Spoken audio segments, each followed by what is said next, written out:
Please మా mummy channel subscribe చేసుకోండి. Hi అండి, ఈరోజు నేను గోంగూర చికెన్ ఎలా చేశానో ఫస్ట్ టైం నేను ట్రై చేశాను. బట్ చాలా బాగా వచ్చింది టేస్ట్. గోంగూర ఫస్ట్ నీట్గా కడిగేసుకొని తర్వాత కొంచెం పచ్చిమిరపకాయలు యాడ్ చేసుకొని కొంచెం వాటర్ కూడా యాడ్ చేసుకొని స్టవ్ మీద పెట్టేసుకోవాలి. దాన్ని మొత్తం బాయిల్ చేయాలి. లోపల మనం నీట్గా క్లీన్ చేసుకున్న చికెన్లో కొంచెం కారం, ధనియాల పొడి అండ్ అల్లం వెల్లుల్లి పేస్ట్ అండ్ కొంచెం సాల్ట్ కూడా యాడ్ చేసుకొని అన్నీ మిక్స్ చేసుకొని పక్కన పెట్టుకున్నాను.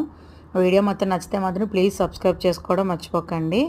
ఇదంతా నీట్గా మ్యాగ్నేట్ చేసుకున్నాను. ధనియాలతో పాటు కొన్ని మసాలాలు కూడా యాడ్ చేసుకొని అన్నీ మిక్స్ చేసుకున్న పౌడర్ అది నేను బిర్యానీకి కానీ ఇలా ఎన్వి చేసినప్పుడు అన్నిట్లోకి యూస్ చేస్తాను.